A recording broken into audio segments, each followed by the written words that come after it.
Hi,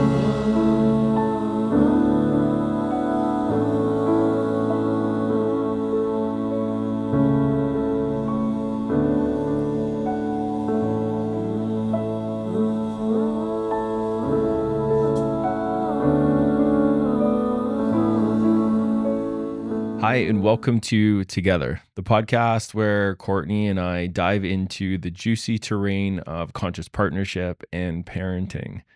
And today we are going into the terrain of love is a choice. Yeah, the role of choosing. And it's interesting, even us naming the topic, there's an earlier version of Courtney that is like uncomfortable with that. And she's like, no, it's a feeling. And it is in the essence of the experience of it.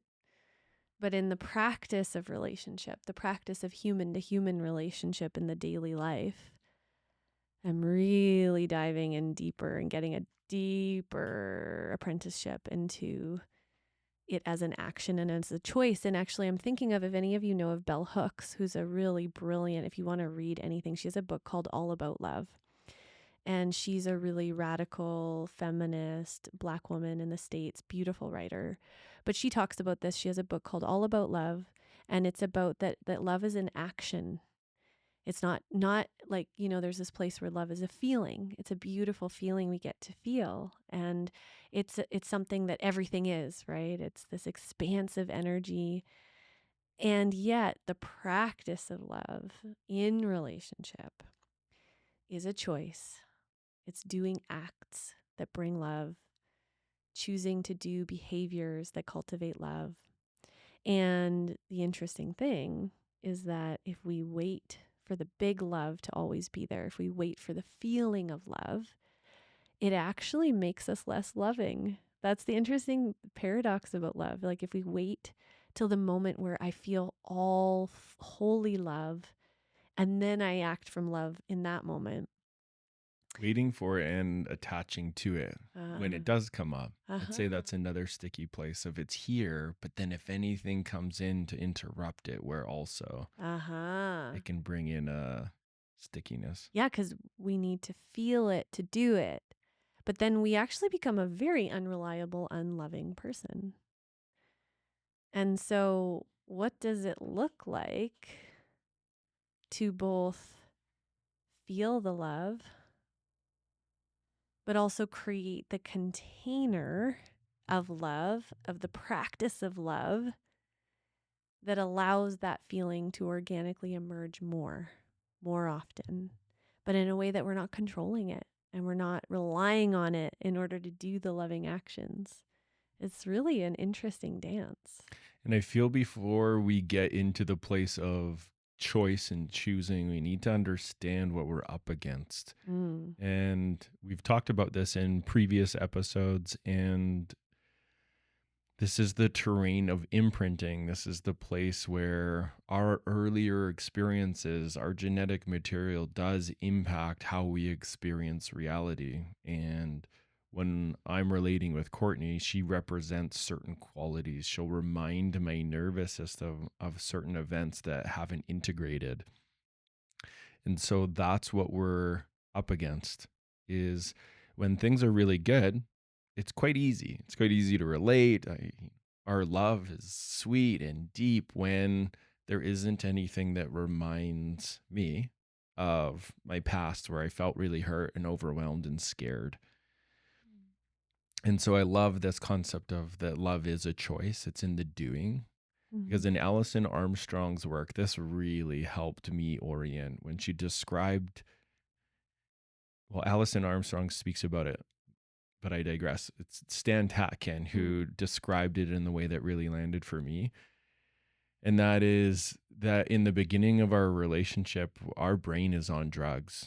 We are strictly experiencing each other from this place of procreation, going off of attraction, all these projections that we place on each other, and it just feels intoxicating. Love is easy in the beginning. Perceived love is easy in the beginning because there's just this these hormones as allies rushing through our veins to encourage connection. And then because we weren't designed to be in long-term relationship as a mammal, as an animal, it then becomes conscious effort and work. This is why we started the Together podcast. This is now the sacred practice of choosing love again and again, again and again and again, because the hormones, from my own experience, they still come online, but only in the acts that I choose in the relationship. If I choose to notice and witness the story that wants to play out unconsciously through me, if I witness it and then choose love instead, that's where the hormones start to get released, because I did the empowering act of choosing the behavior and the act of love, which is maturity. It's not just allowing that unconscious hurt story, the victim story, rush through. Well, and can I add another layer to this piece about the nervous system? So there's the layer of past hurt, past patterning. And then the other interesting thing about the nervous system is, even if it's not trauma, the way that our primal nervous system works is, when you walk into a new room, the nervous system goes into a heightened state and it scans, like, is there any danger? And then as we settle into a room, it calms down. If there's a sound, our primal nervous system comes online and starts to scan for danger. If there's loud noises, if we're in a new space, if all of a sudden someone walks by, there's all these ways that our primal nervous system constantly is moving in and out of states of heightenedness and then calm. And so what's important to understand is, in a given day, our nervous system is going to go up and down in that experience. And so then the experience, the feeling of love, is going to ebb and flow, like ebb and flow. Ebb and flow. Just in a healthy nervous system, it's going to ebb and flow. There'll be moments where we organically want to connect, and there'll be moments where we don't. And it doesn't even mean that we're even feeling anything towards our partner. It's just like, oh, my nervous system is more in a heightened activation because I'm trying to execute this thing. Or, oh, my son's playing over by the water, and so I'm more in my survival state right now. So I don't feel that authentic feeling of love as big right now.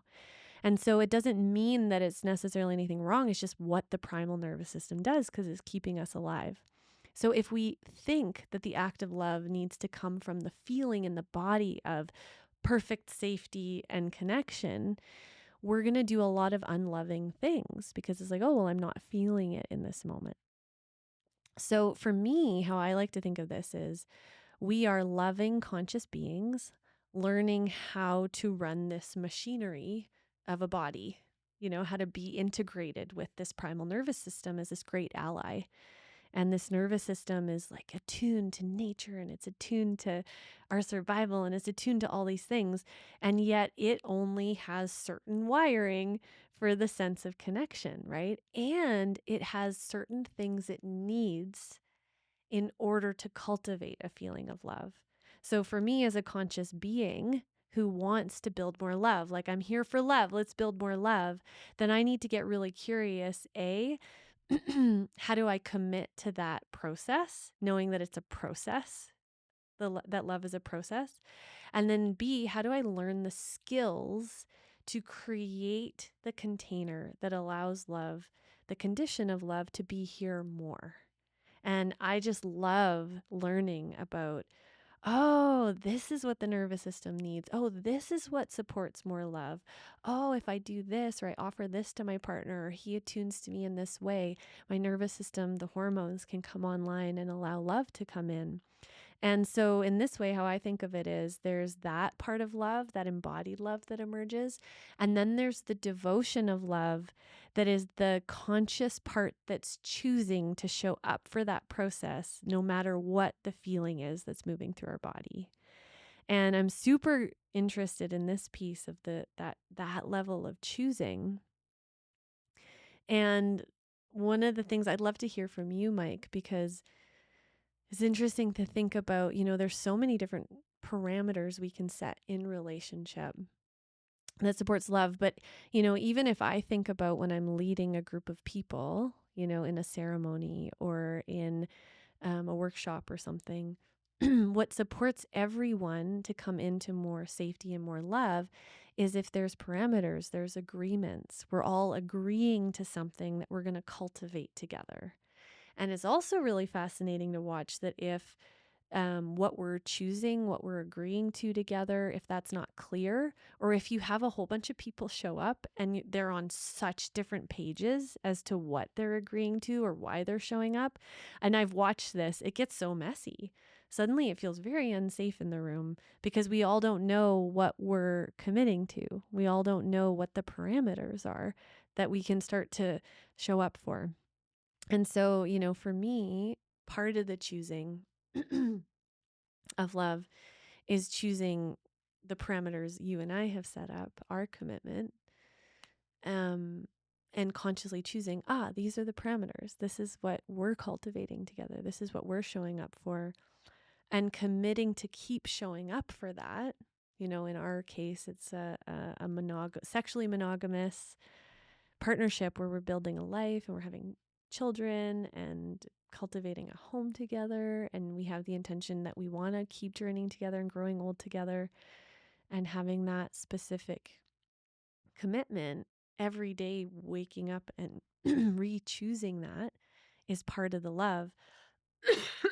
Even if that day I'm feeling tired, or I'm feeling, I don't have as much gusto to give to it, or I'm feeling hurt.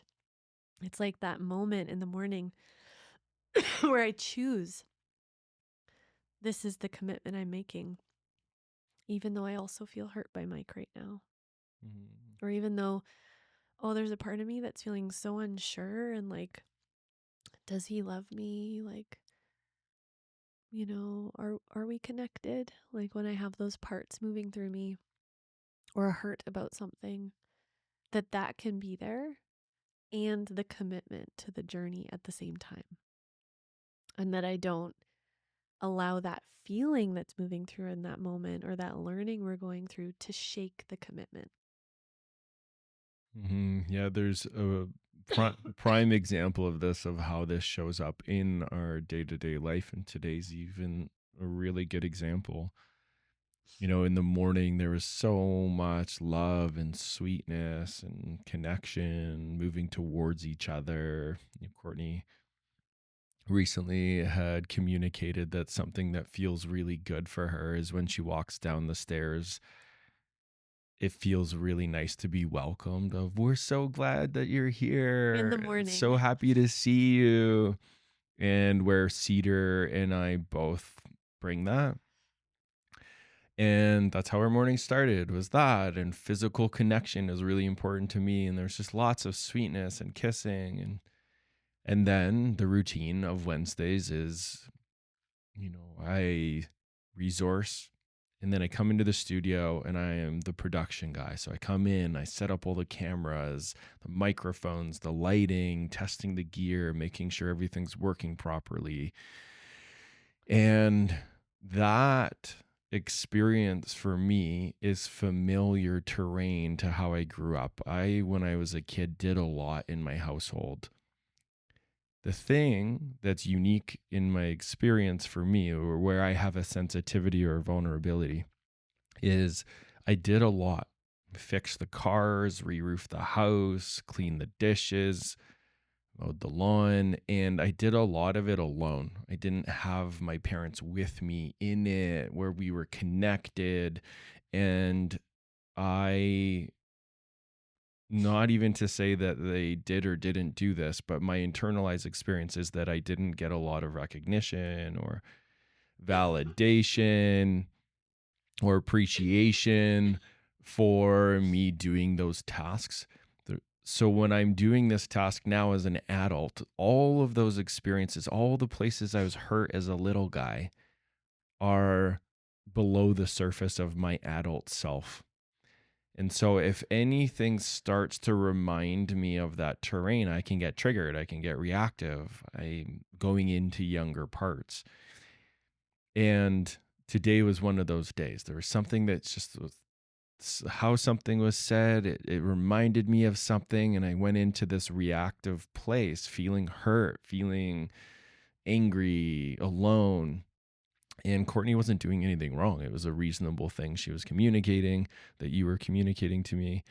And my nervous system started to have a flood of hormones, stress hormones, survival hormones. And I could feel the place where I started engaging from that, from the stress hormones, from whatever my nervous system was remembering. And then I just leaned into the tools of, I just paused. I just said, I don't like this. And I sat there and I just was tuning into my body. Like, what is happening inside of me? Oh, I'm triggered. I'm in something. What is this reminding me of? And I started to ask, orient the survival part of my nervous system, started to orient me parenting the little guy inside. Like, okay, what Courtney's requesting is reasonable. Oh yeah, right. This environment, I can go into a bit of a distress in the background, and okay, I'm just going to breathe. What do I want? I want to choose love. I could feel the part of me that wanted to play out my story of hurt. I could feel the part that wanted to just push away and it from a place of hurt and be like, well, I'm not doing this, and wanting to, the part of me that wants to run away. Mm-hmm. And then I watched it. I'm like, whoa, okay, that's alive. It's really alive. I'm just going to keep breathing. Going to take a sip of my tea and just start to build in some resource. And then found that place of, okay, I'm going to choose. I'm going to choose love. I'm going to choose to commit to not do that. Okay, what can I take ownership for? Some of the questions I started to ask. What can I own here? What am I feeling? What am I needing? And then bringing that. And then Courtney and I worked through it. Courtney got to communicate her piece. I got to communicate my piece. I asked for her to stand up so I could move some of the fight energy that was in my system. We pushed against each other. She advocated for herself. And then we're like, oh, yeah, right. This is what this is about. Let's get curious. Okay. What are we needing? What are we needing in these places? What are your needs? What are my needs? And then what do we need? How do we come together in this place so that we can keep nurturing what it is we're saying yes to? Like we have decided, you and I have decided to create this together brand, this together business, support couples, and to live what we speak about. And I feel like this was an example in today of where we both chose. And I don't want to speak for you, but in me, I had to choose. Mm-hmm. If I let my nervous system drive the ship and I didn't lean into the tools and the practices and the breathing and the reorienting myself, working with my inner child and committing to return to love, it could have got nasty. It could have, or more nasty. Like it could have been more hurtful than what it already was. Mm-hmm. And I'm curious to hear in your experience of that, where your choice or choosing was. Mm-hmm. Yeah. Thank you for sharing. Yeah. Thanks for choosing, because that's something I've gotten to that's been really healing for me in relation to you.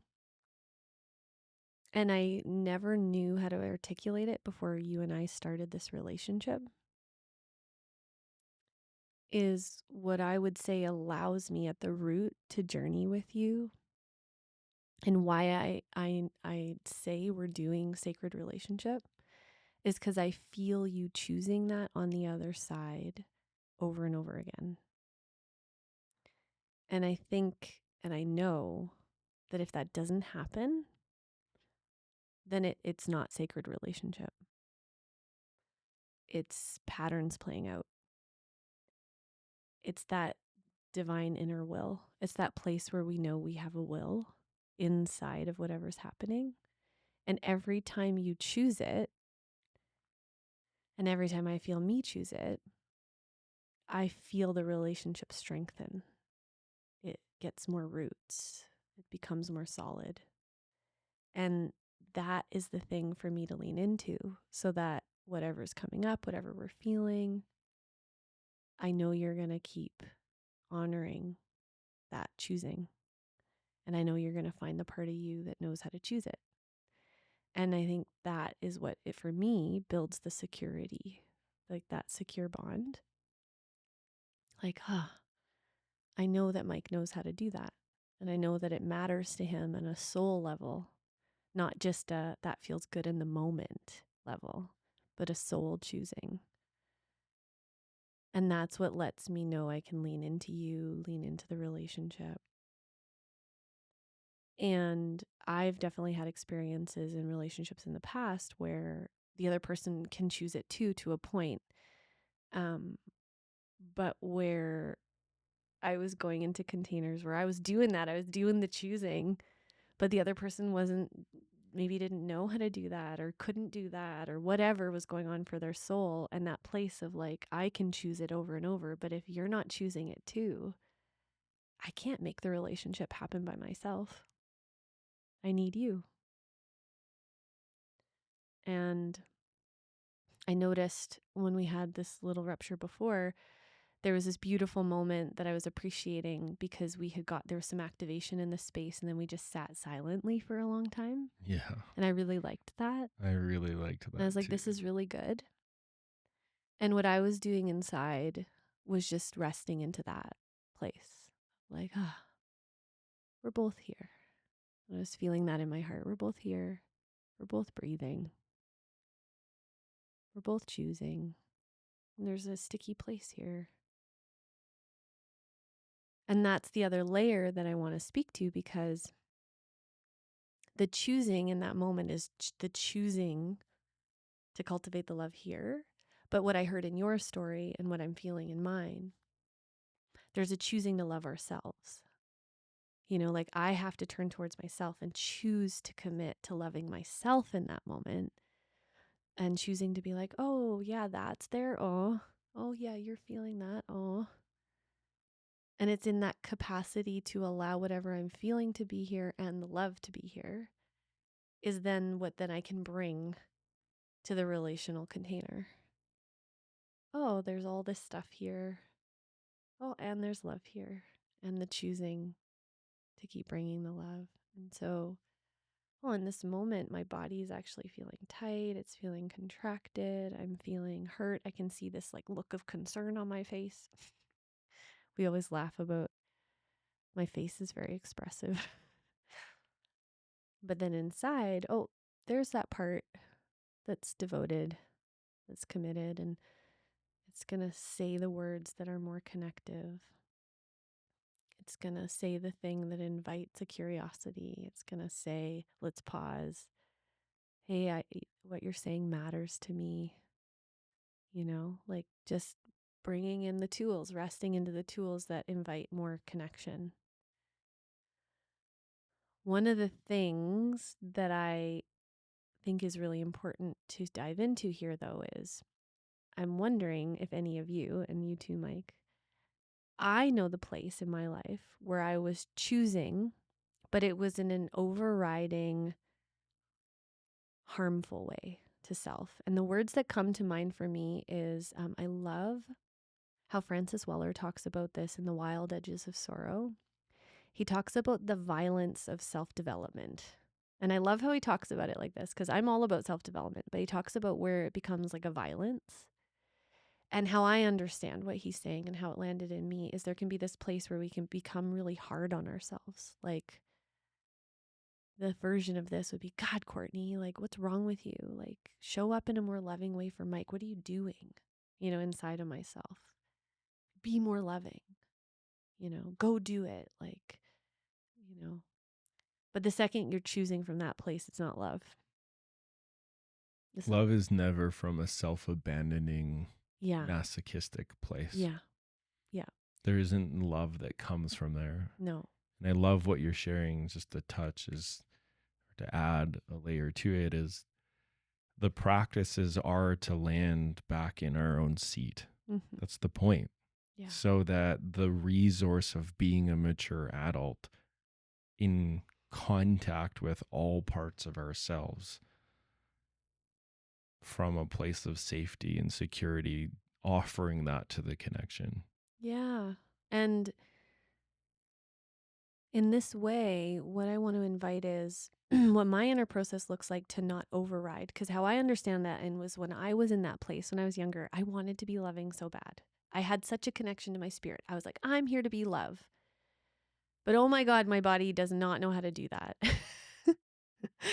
And so I'm going to make myself be loving. That was like, I'm going to will myself to be loving. And this kind of like, but it was in an override way. It was in a way that was like shoving myself down. And of course, that's the codependence. That's the codependence versus the interdependent choosing. And for me, the way I work with that is in the moment where I'm choosing love, I'm choosing what's an authentic amount of love I can actually embody right now. So maybe in my ideal world in this moment, I would walk over and wrap my arms around Mike or, but if that is too much for my nervous system, if I can't actually be present in that without overriding, then that's not bringing in love if I have to dissociate to do it or shut down to do it. Can I add a piece there? Mm-hmm. On both sides? Yeah. Because when there's that override, it actually ends up Right. enabling the pattern in the That's other right. person. Uh-huh. And I've had past relationship where that was what was contributed was the override to do the loving thing. But it was not helpful because it was enabling a place where it was my responsibility to parent that part in myself. Well, and what I would say, it's not embodied. Because when we're doing it and we're not actually in a feeling, like we're not embodied in it, it can't bring more wellness to you because I'm not in wellness to me, in me, And this is where we actually cause violence to each other. That's where loving acts are actually not building love. It's building resentment and hurt.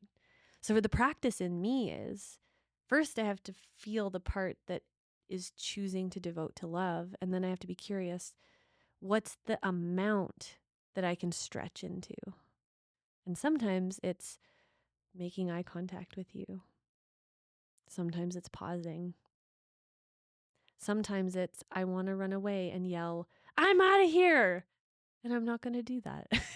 It's like, and I'm going to just sit here and like breathe into that amount of love, And then other times it's saying something really loving. Other times it's running towards you and squeezing your butt. Other times it's us holding each other close and laughing and making love and laying in the grass together and laughing together.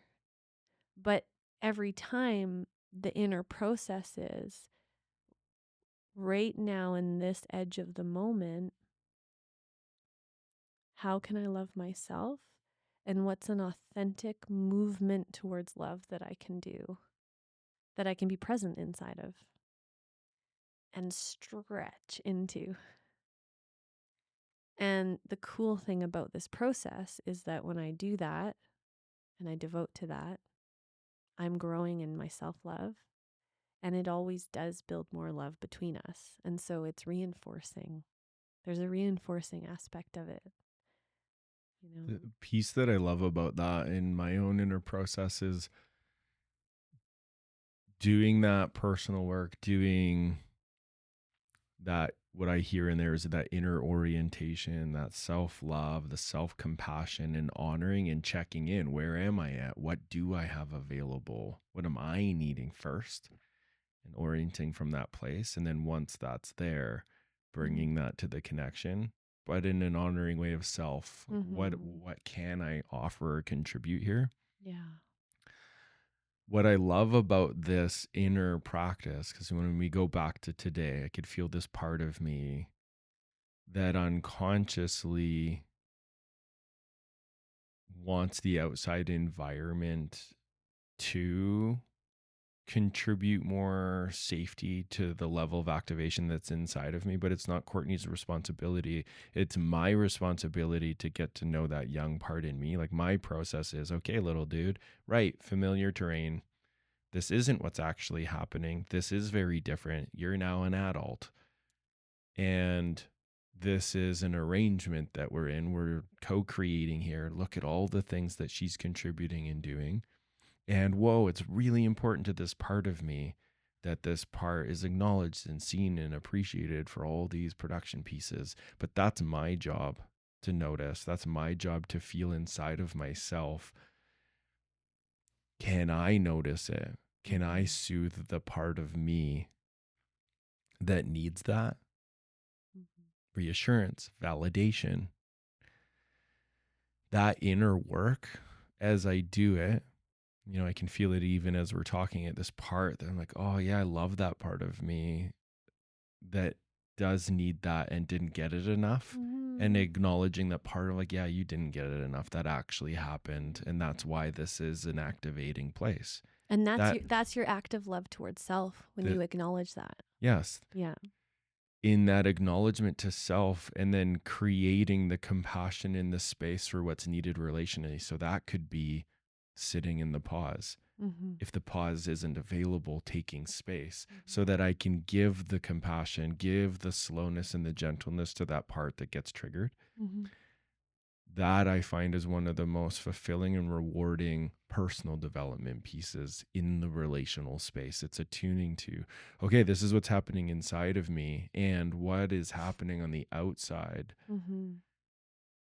What do I need in relationship to that? And then what I really loved about today when we just sat in the silence is it was so nourishing to feel my system slow down, and where I could feel myself check in with the younger part and acknowledging, oh, what would feel empowering and good and new here? And I could feel this place where I'm wanting connection.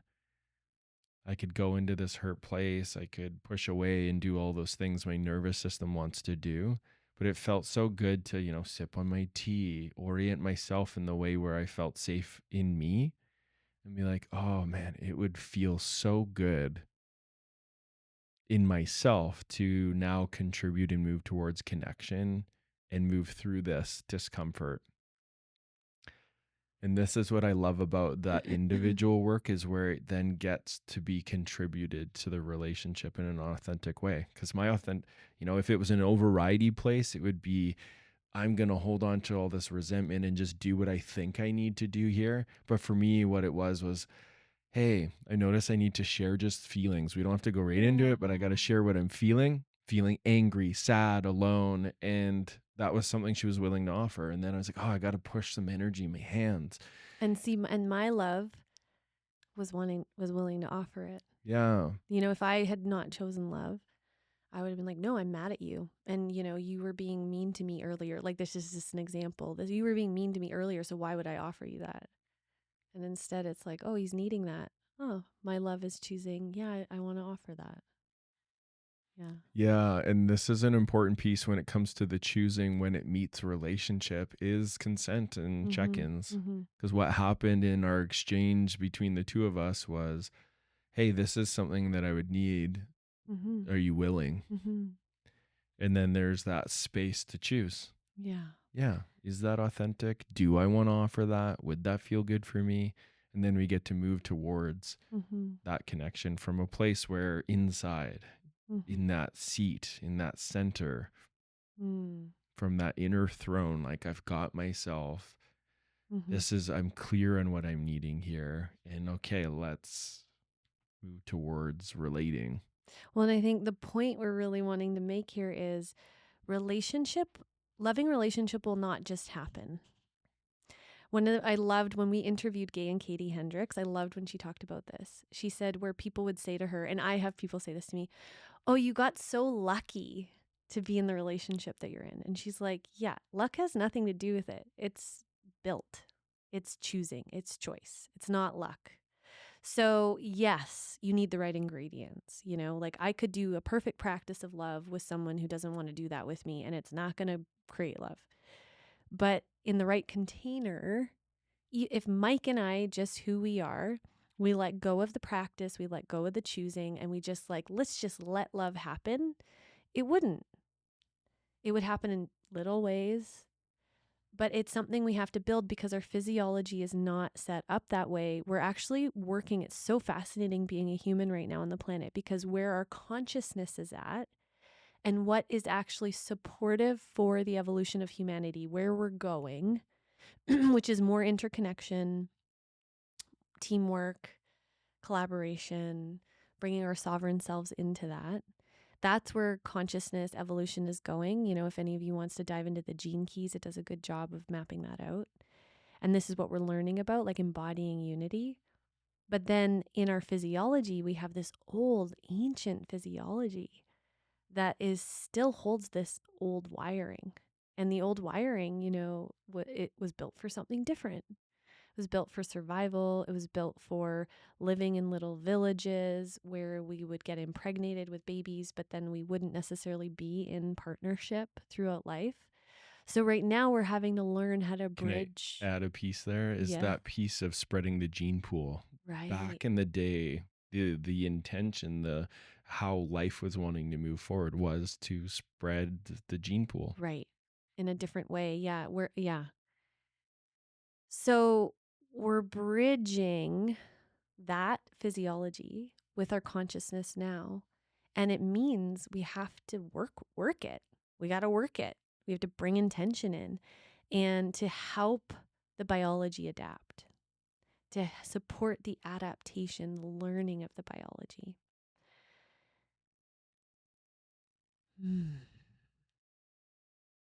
And for me, I find it so fascinating, this place too, because I want to invite two things. One is, where can it be really tricky to find the choosing? If we have a lot of collapse in our nervous system, and collapse is where the nervous system has gone so far into overwhelm, whether it was personal or generational. Like many of us pick up a lot of collapse when we're in our mom's womb that is generational. And then collapse can happen during our birth process if we were a C-section or, as children, if we felt shut down a lot as a child, this deep collapse comes in. And collapse is where literally it's like death.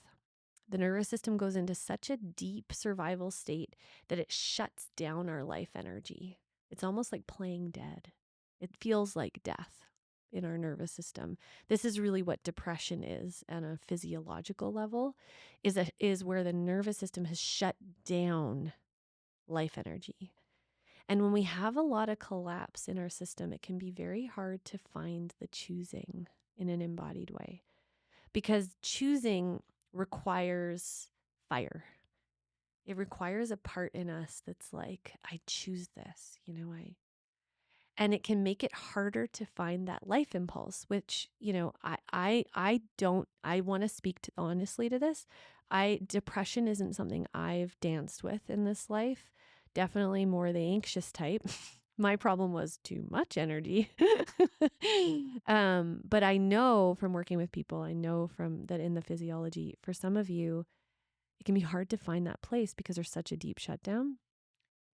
Do you want me to speak, or maybe we can circle back, because you want to speak to that? Intimately. Yeah. Do you want to? Yeah. So for those that are curious about having the collapse in the nervous system, or I've had a lot of collapse and shutdown in my system, and the reason why the choice and the choosing can be so difficult is my own personal experiences in the collapse. What I have experienced is like a vulnerability to energy. Different modalities called it different things, shadow entities, whatever. It's scary. Collapse is scary. Like Courtney named it, feels like death. And what I've learned about it is it wants to mobilize towards death, is how I've noticed it. Because it's doing that to survive. It's saying the more we play dead, the more likely we are to survive. That's what the physiology believes. Yeah. And back when we look at animals, how they work through it is, freeze or collapse in the nervous system, where the system actually shuts down. Then this tiger that's trying to eat it is like, oh, this thing's dead. I don't want to eat this dead thing. And then it walks away, and then the animal gets up and shakes it all off. But because we've advanced so much intellectually, will internalize the shame around that we collapsed or we froze and we don't shake. And so, because we got shamed for it or There's put not the down or thing to whatever, do. there's so many where there was a lot of external environments relationally that were contributed that keeps the collapse in there. And so, just to get to know that terrain of collapse, the reason it can be so tricky is the stories, the sensations in the body that come from that energy are overwhelming and convincing. They feel real. Mm-hmm. And if they're fed, if they're uninterrupted, it leads into more of a behavior or a personality Mm-hmm. trait. But if we can work with the collapse, then it starts to, if we can bring in love and compassion and presence to collapse, it integrates, it starts to shake out. We get to feel our feelings, and then we work out of that place, and it's liberating, and then it's easier to choose. And so now when I look at my life versus 10 years ago, it's easier to choose love. It's easier to take responsibility for when I create hurt, for just being a human. That's easier only because of years of somatic therapy, is my version Mm-hmm. of getting held in the collapse to work out of that energy that are as scary. Mm-hmm. Yeah. And what I want to say is, even before shaking all that loose, if you find it hard to find the place of choosing, then what you can choose is to choose to turn towards that. Like, that can be the act of love, you know? So maybe we notice, I'm having a hard time choosing love. I'm having a hard time showing up in the actions of love. Then my devotion to love of my partner, my devotion to love of cultivating love is to turn towards a curiosity of that. What's happening here that's causing so much not choosing? And feeling that, getting to know that. We watch this happen in couples, that sometimes that's the big, courageous, devoted act that's actually what allows the big movement of love to happen in the relationship, is the person who's having a hard time being in that choosing and is turning towards the collapse, turning towards the shutdown. And it can be so liberating for the relational field when you're willing to do that, versus every day telling your partner, I'm going to choose, I'm going to show up, and then not doing it and being inconsistent and being wishy-washy and, saying you're choosing but not doing the actions. Then you got to turn towards what's happening there. Yeah. And this is where the choice becomes, in to add more context, to work with the collapse and to choose to move towards it. What that can look like is exploring and discovering the relationship that can hold it, That's right. where someone has actually worked through collapse and moving towards that and being held Mm-hmm. in it with love. That's the way. Because if it just keeps playing out unconsciously in the relationship, in the example Courtney used of not executing, not following through on what's being said, it's like, oh, the big courageous act is acknowledging and owning and taking responsibility for, I think I might have a lot of collapse in my nervous system. Mm-hmm. I need help. Mm-hmm. And then moving towards That. someone who knows that work. Yes. And when I look at my version, it's moving towards someone who that is their work, pre and perinatal background, somatic background, where the whole intention is to follow the pace of the body and being loved in those places, Yeah. and being able to go right into it and get to know that place and without the shame, and that's what heals it. Mm-hmm. Yeah. And for me, Mike, like, what is beautiful for me is that in our choosing, in our co-choosing, our conscious choosing, that we're returning to love over and over again. For me, what I experience is that creates a very spacious container that I can rest into. And then in the relationship, there's moments where we're closer. There's moments where we're farther away. There's moments where you're moving through something. There's moments where I'm moving through something. There's moments of so much beauty and deepening. There's moments where there's uncomfortable, energy. But then that container of choosing that we both keep coming back to can hold all of that. Mm-hmm. And the choosing doesn't get washed away in whatever's arising. It's not, I'm choosing until you make me uncomfortable, or I'm choosing until, it becomes the constant. I love just to leave you all with this image, because I rest into this image a lot. And Shama Lee, who we interviewed, not in the podcast, but she gives this example that commitment is like a flame of a candle. The choosing is a flame of a candle. And if you imagine that candle, that flame is going to flicker sometimes. Sometimes it's going to shine so bright, and get long, and the flame gets really long and then other times it's like, whoa, oh my gosh, it's getting so small and it's just kind of flickering, and then, oh, it's big again. And but can you keep it lit and trust, but keep that candle lit and keep choosing. And even if it blows out, like, you're going to light that candle again, and then let it be alive. And that's, to me, what this practice is with you. And it's getting to know the devotion in me to keep choosing.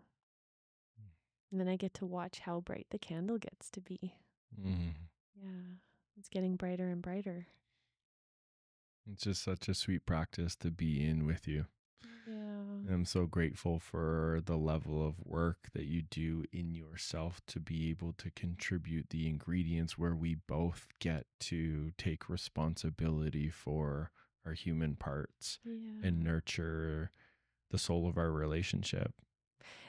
It's so vulnerable for myself when I think of it's vulnerable to be seen in the places where I am more animal than enlightened being, where I'm more imprinting than conscious choosing, like to be seen in the place where I'm acknowledging or owning my shadows, that's the most liberating space to be in with you. And it's the most terrifying to be like, oh, here I am. I'm dropping the weapons. I'm going to expose where I'm human. Will I be loved or hurt here? And I love getting to be in this dance where we both lean in to the vulnerability and allow each other to be seen in the humanness and move through it to choose love. And for me, that's been such an enjoyable experience. Thank you. Thank you. For me, this authentically, this is the first relationship I've had where when the hormones wore off, the love didn't drop. Like, I know that experience of relationship where it's like, whoa, the hormones are gone now. And there was lots of love in my previous relationships, but like, whoa, did shit get real? And in this relationship, I felt it and I felt the shift, but it wasn't felt as a loss of love because we have been cultivating the practice of it. And so I felt my heart go, oh no, is this where? Oh, it's still here. Oh my gosh, we're doing it. Oh, wow. Whoa, it's getting more. Whoa, and we have a baby and the hormones are gone and we're still deepening in love and our sex is getting even better and like, we're having even more play and joy. Holy shit. Whoa. And we've been moving through like the year 3 is a big one. We talk about year 3, year 7 are big ones. And we move through that with a baby, starting a new business. And there's been a lot of love. And to me, that speaks to the practice and the choosing. And true love. Not disguised love. It's been true love. Thank you for teaching me about mature love. That golden thread of continually choosing day after day after day self so that I can bring that to you and receive from you too.